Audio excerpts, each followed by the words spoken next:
The season may be over, but the summer is just beginning. We embark upon a brand new journey this morning into the world of Arsenal transfers. You've had the Arsenal news show for the better part of several months now, but we return here on the 21st of May to begin the summer of the Arsenal transfer show. And I definitely should have prepared where the button was. There it is.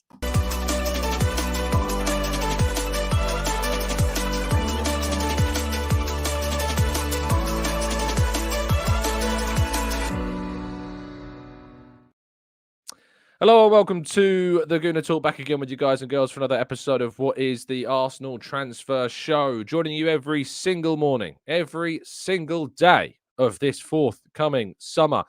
No raw reactions, no Arsenal news shows, there's no games, which means every single morning you see this ugly mug talking to you about all the latest Arsenal transfer news to round up the latest 24 hours, any updates, any changes, anything I've particularly learned or covered will be all talked about and discussed here. You're used to the format. You know how this works. It is the first part of the show where it's rounding up the news, and the second part of the show is tackling your questions. So please make sure that you are subscribed. GZ4 saying here, YouTube just unsubbed me in front of my own very eyes. Well, make sure that YouTube hasn't done that to you and that you are subscribed still and you've got those notifications turned on so you never miss a show. Now, we have some housekeeping, first of all. Yesterday morning, we conducted the last Raw Reaction show of the season, and I said I didn't think we'd hit 1K likes because it was a dour, disappointing day.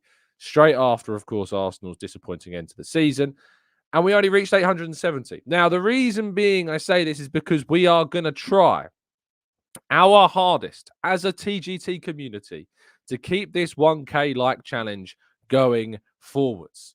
It is a tough ask, especially because I know people like to switch off when the season's finished. And so if you are a dedicated listener and you tune in every single day, we need you. Imagine that wartime poster with my face and a TGT cap on it saying, we need you to help us out. So make sure that you drop a like on the video. And if you could, and if you haven't done so, just hop back over to yesterday's Raw Reaction show. The title is I Want More, We Deserve More, and We Will Get More. And make sure you go and drop a like on that video and help that reach 1,000 likes. And then come back here, of course, and make sure you've liked this too. So this is the challenge. This is what we're aiming to do. This is what you've got, me and your mornings. Congratulations.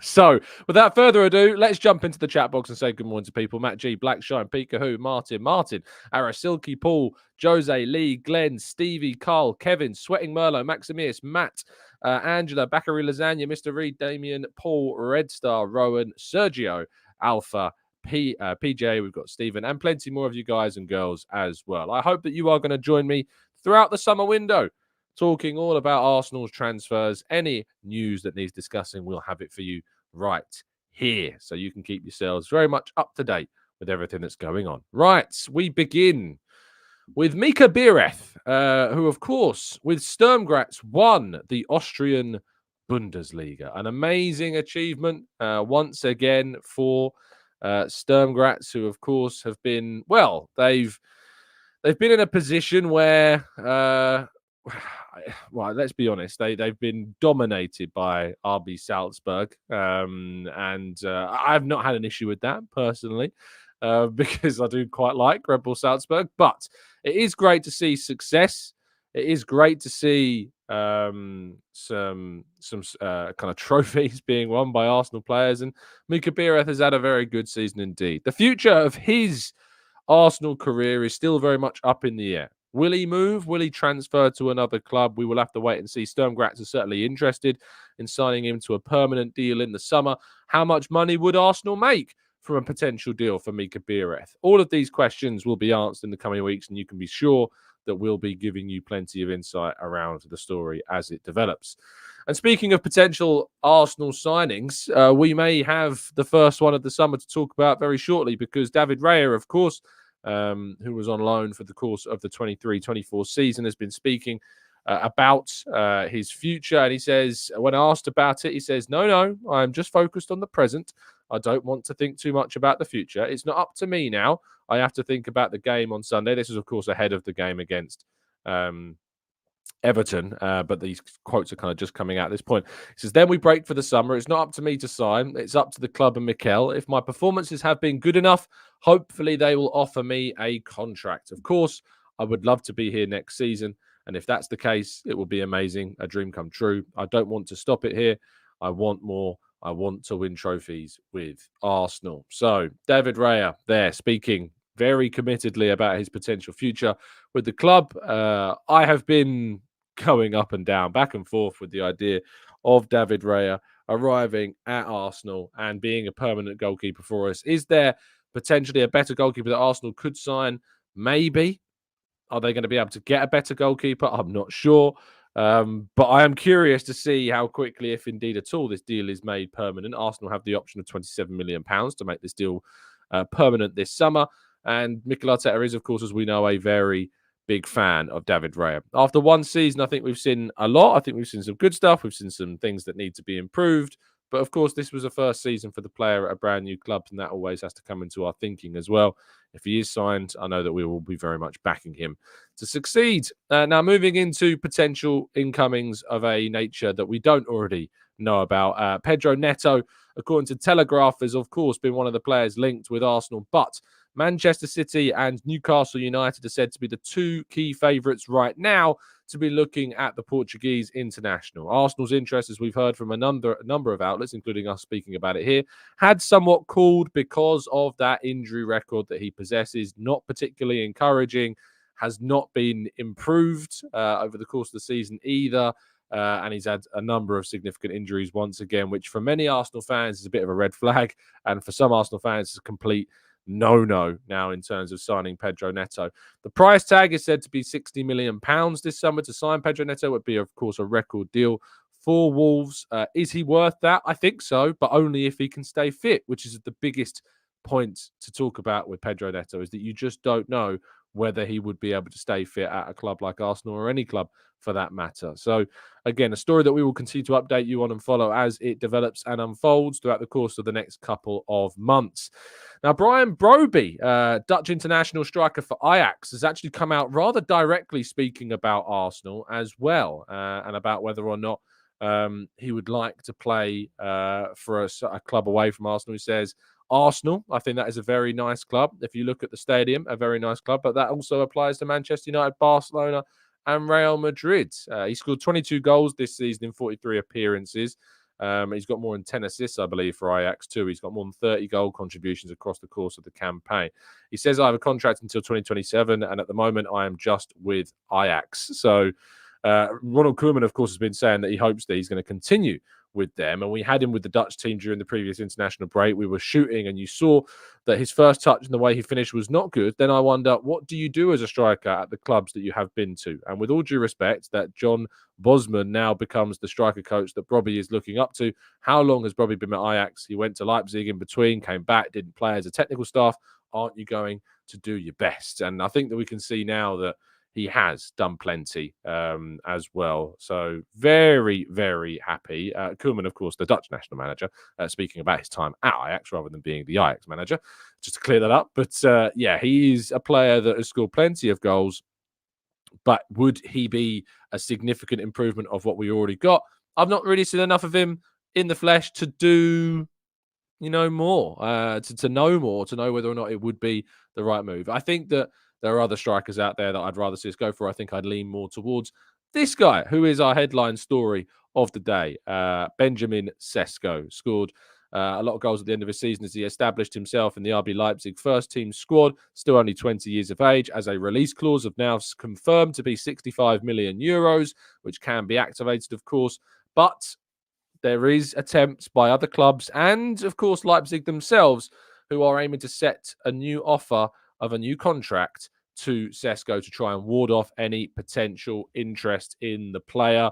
and of course to remove that €65 million release clause as well. There were already said to be a couple of lucrative offers sent to the player from Saudi Arabia, who of course will be another factor this summer in trying to bring in some younger players. Saudi Arabia have no intention of going away as a nation, as a footballing force. They want to try and sign younger players like they did last summer with Gabri Veiga, for instance, and they'll be looking at trying to pick up some of the best young talents in Europe again as well to try and convince them to move to Saudi Arabia with some significant money to be able to do that, of course, as well. Will Arsenal be able to get the player through the door? There's been suggestions. Sam Dean and Telegraph, of course, previously reported that Arsenal are said, according to kind of the feeling of other clubs, to be leading the race for him. Will he be the guy that Arsenal go for?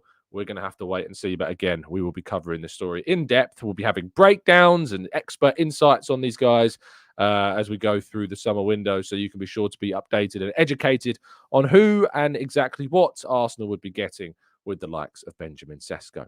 Now, of course, if you want to get involved with the clubs, rather ours, the channel's sponsor, you, of course, go to the Football Prize website. You can go to the link down in the video description to get all the information about the latest prizes and competitions that are on offer. They often do regular Arsenal prizes as well. And the next one that is available to you, we will bring you information of as soon as we have it. But thank you again to Football Prizes for supporting the channel. Go to the link down in the description. There's lots of other prizes involved, not just football related as well. Some pretty cool experiences to get involved with too. So I recommend you go down there. UK only though, as always. Right, let's go to part 2 and your questions for the first time this summer, right after this.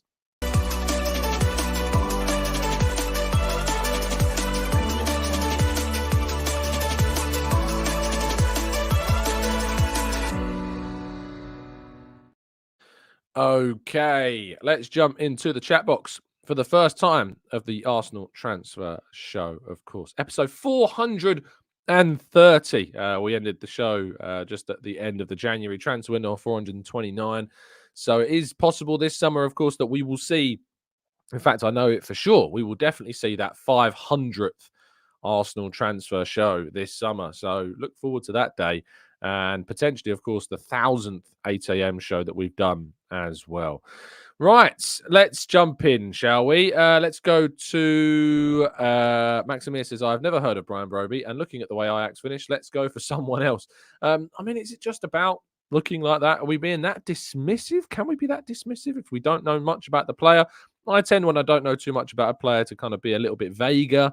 You know, not the guy that signed for Saudi Arabian sides, not Gabri Veiga, but just Veiga in general about kind of what I would expect from them. I need to do more research, look into them a bit more before I dismiss them entirely.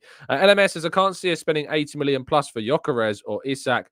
Sesko is more gettable. He certainly would be the cheaper of the other two options as well. And Dave says, have we gone off Gyökeres, Tom? There's been no suggestions to suggest that Arsenal's interest has disappeared. When you tends to happen, Dave, is throughout the course of a season, is that these stories ebb and flow. We get news of some rising and it goes quiet for a bit. Another player will come up. The reality is that Arsenal have interest in a lot of young strikers. Gyökeres is on a list with the likes of Sesko and others as well. But just because we're not hearing too much about him doesn't mean that necessarily the interest has gone away.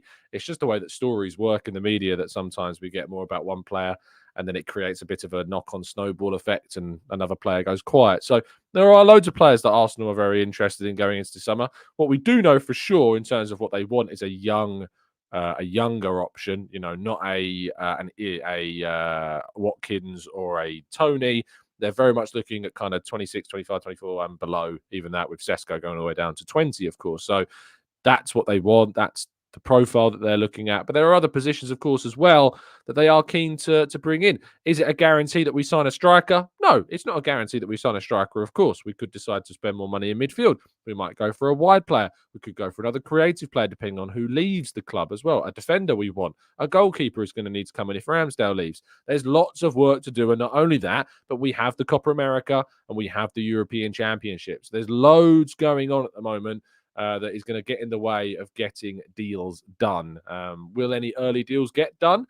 We'll have to wait and see. But the course of these summer tournaments will make things a little bit trickier. Arteta did talk about this in his last pre-match press conference, of course, of the season as well. Vanadri says, do you think Gabriel could again be a target for Saudi Arabian sides?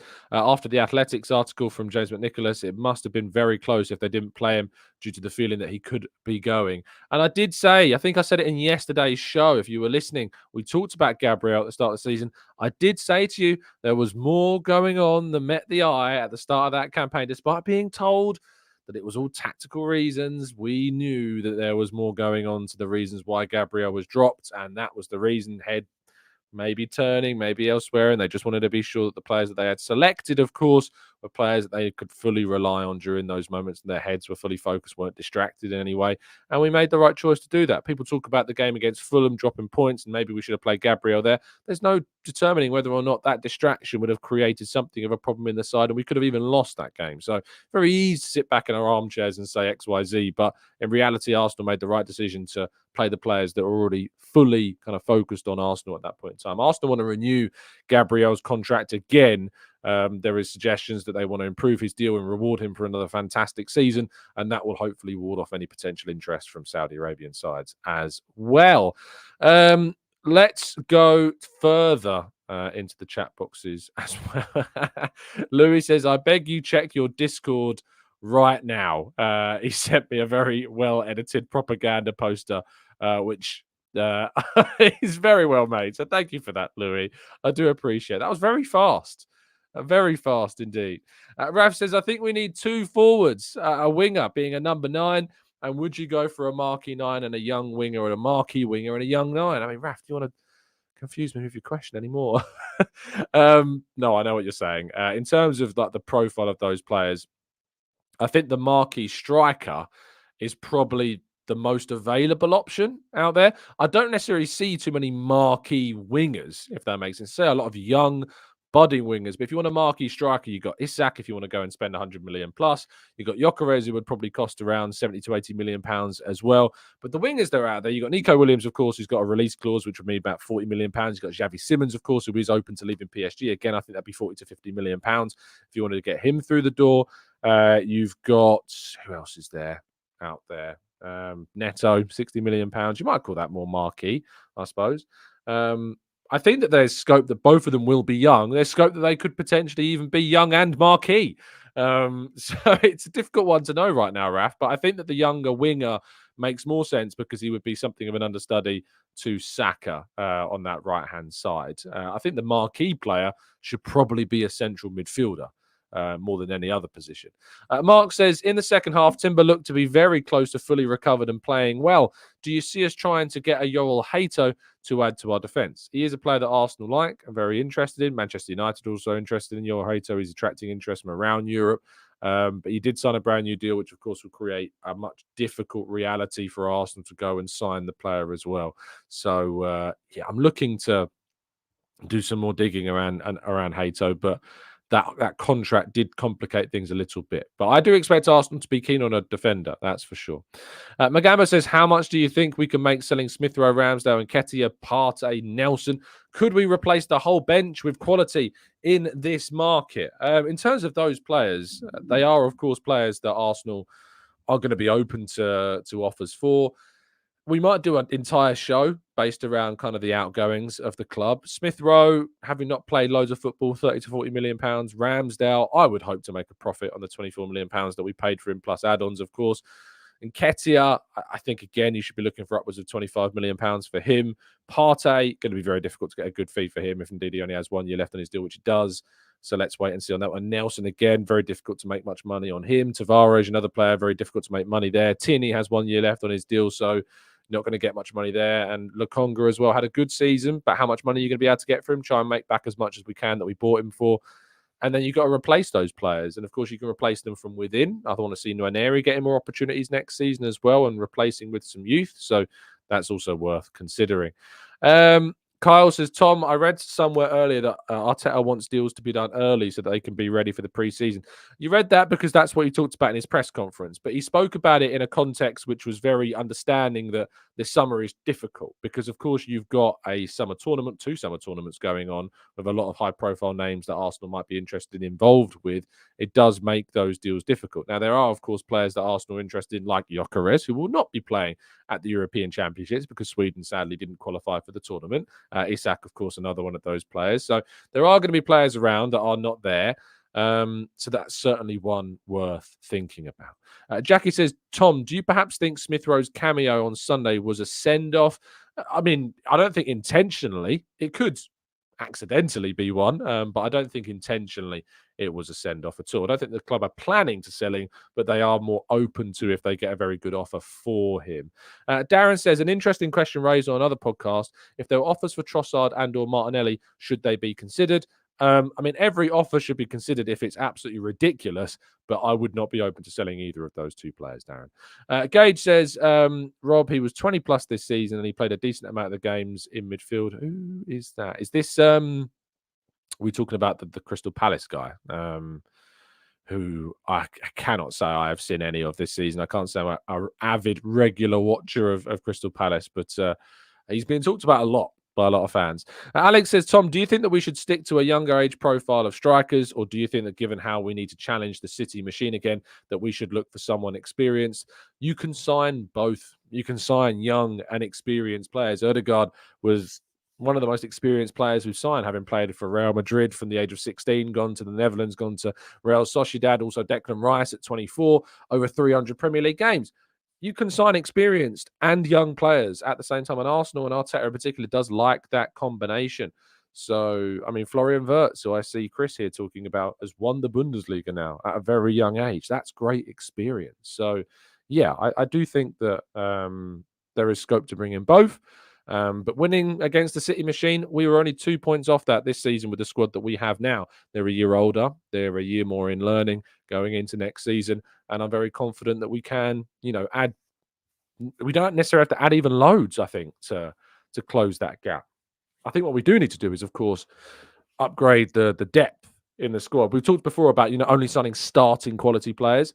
And that becomes very difficult when you're then challenging for the title. When we were trying to close the gap to Manchester City, when we were trying to be in a position where we could compete with them, that's when you're sitting there saying we should only sign players that could start for us. And I think we should aim to try and sign players, yes, that can start for us, but also bear in mind that you might bring in some younger quality players that have the future that could start for us, but are already better than depth options that we've got, like a Benjamin Sesko. Might not necessarily start over Havertz straight away, but definitely better than Eddie Nketiah and what he could offer coming off the bench and in rotation as well. So that, I think, is the ultimate way forwards. Right, let's scroll down a little bit more. Boss says, Tom, who are you most afraid that could leave that you don't want to? It's an interesting question. Who am I most afraid could leave the club this summer? Smith Rowe is an interesting one because whilst I'm open to the idea of getting a very good sum of money for Smith Rowe, there is a fear that he comes good, somewhere else, that he delivers and makes us regret that. So, of course, there is. I guess there's fear that you could lose a Gabriel to Saudi Arabia if indeed they were to come back in for him and tempt him into leaving. So there's a fear, I guess, there. And there's a fear that if Partey leaves, we don't replace him well enough in terms of the quality that we bring in the summer. So I think there's a number of names there that I'm looking at. But beyond that, I'm not concerned about anybody else because I don't think anybody else that I'm worried about leaving would leave. And says, any news on Koja Dubry's contract? It's still very much up in the air from the last I heard on it. Newcastle were the team that were very keen on him. I don't necessarily know if or not he'd get the opportunities there as much as he would still at Arsenal. So it's a difficult one for him. But his contract does run out at the end of this season when it officially ends next month. So Arsenal are still working hard to try and keep hold of him. Matthew says, what the hell? Are Spurs already in Melbourne? That's mad. It is mad. Arsenal's women's side are also in Australia at the moment, or about to be in Australia too. So, yeah, it's not good. I don't agree with it. I agree with teams that as soon as the season finishes, as soon as their games are done, they shouldn't be playing. They should be on a rest. They should be recuperating. It's ridiculous. You should be giving these players as much chance to rest as feasibly possible, and that's not happening. Coop Dog says, I like the idea of 1K likes a day to grow the channel, but would you consider making other content such as player breakdowns, tier lists, etc., since these would go a long way towards your goal? We do that. I was thinking, reading that, I was thinking, hold on, we do that already. I don't know. I don't understand your question, Coop Dog. We we do that. I think we basically were like, I, I think we. What's the word I'm looking for? Trailblazers a bit much, but pioneered in some ways. Like in terms of Arsenal tactical breakdowns, like we were like one of the first channels ever to do that kind of thing, like 6 or 7 odd years ago. I'm a bit confused. I don't get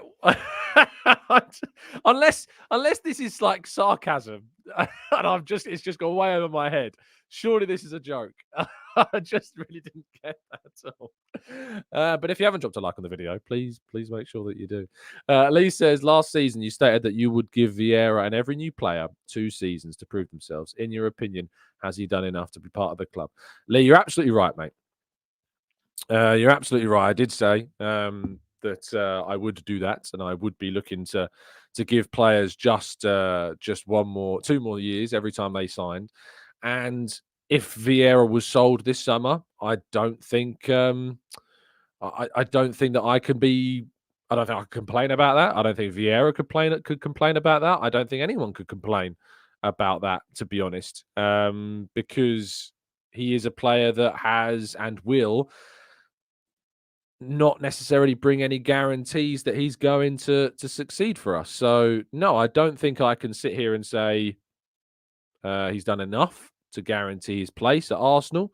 But at the same time, there is still part of me that's very curious to see what he brings to the side. And if he does stay, then I'm curious to see what he could achieve. He's obviously had injuries, and that's kept him out of things as well. But there is a chance that he could move on. I do want to bring your attention to what has to be one of the worst takes, by the way, I've ever seen. Now, I think the person that wrote this is the type of, blue tick user that has a blue tick purely to try and farm engagement by making ridiculous claims. I'm not even going to give them the satisfaction of their Twitter handle, but the tweet was, you can probably find it yourself by searching the words that I use. I'll read it to you. So it quotes a tweet from AFC Stuff, which is an article from Miguel Delaney, which is Mikel Arteta has already long started work on plans for next season in order to complete what they hope is a title-winning team, and wants to bring in 3 first-team level players, a striker, a midfielder, and a left back. Is what the tweet was. Now, this person replied with a quote tweet, which I have since quote tweeted, so you can find it on my Twitter page, which says, a striker to replace the £120 million spent on Gabriel Jesus and Havertz, a midfielder to replace the £40 million spent on Fabio Vieira, which, by the way, was £34 million, and a left back to replace the £35 million, which was not £35 million, spent on Zinchenko, who is already dead money. Arteta is trying to spend his way to success. Now, it's that last sentence that I'd like to focus on in particular, that Arteta is trying to spend his way to success. Now, I don't know about you, but if anyone can tell me a way to beat Manchester City to a title under Pep Guardiola that does not require spending, I'm all ears. I am all ears. I would love for somebody to tell me what that strategy is. That telling me how you get to that level without spending, I'd love to hear it. I would love to hear anybody explain to me what that strategy is, because from my perspective, I don't know that you can do that. Because any team that has beaten Manchester City under Pep Guardiola, perhaps with the anomalous exception of that crazy Leicester City season, which in fairness, they still spent money and bought players, just did it very shrewdly and exceptionally at that time. But name me a team, be it the Chelsea side under Conte, be it the Klopp side under Liverpool, that managed to beat City without spending any money. I'd really, very, very, very, very much like to hear how that is done. I would love to. But that tweet got quite a lot of attention yesterday, and yeah, it's kind of, I nearly swore then. Kind of silly.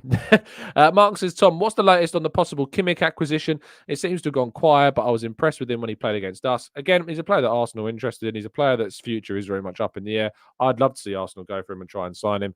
But it has gone quiet. But things, as I said earlier, do ebb and flow. Coop Dogs clarified his earlier comment by saying, I want more tier lists and more player breakdowns is what I meant. Hey, look, the season is done. It means that there is more time to do more content. And we don't do player breakdowns until the summer. I always say that. We don't do player breakdowns unless, of course, it's in the January transfer window.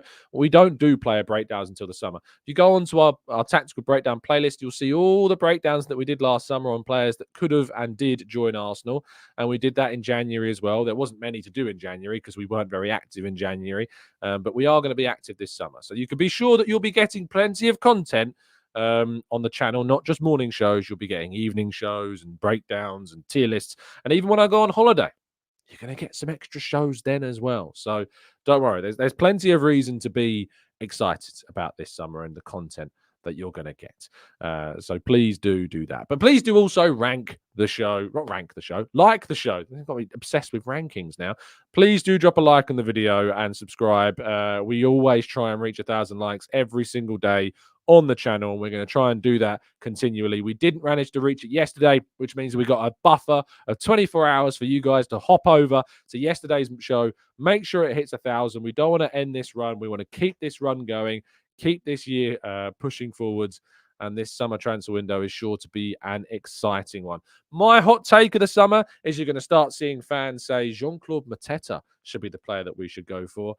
He is the trap signing, I like to call them, the player that's had one good season, and all of a sudden you see fans start talking about him. Anyway, watch out for fans saying that name in the coming weeks. Anyway, thank you for listening. Really appreciate your time. You can be joining us every single morning to get a roundup of all the latest Arsenal transfer news. And of course, we'll then be answering as many of your questions we can as possible in the comment section. I'll be back with you tomorrow morning, 8 a.m, bright and early, to round up anything that happens today and to talk about more transfer links that emerge. Please do drop a like, subscribe if you're new. Stay safe, stay happy, stay well and respectful. And as always, up the Arsenal. And welcome back to the Arsenal Transfer Show.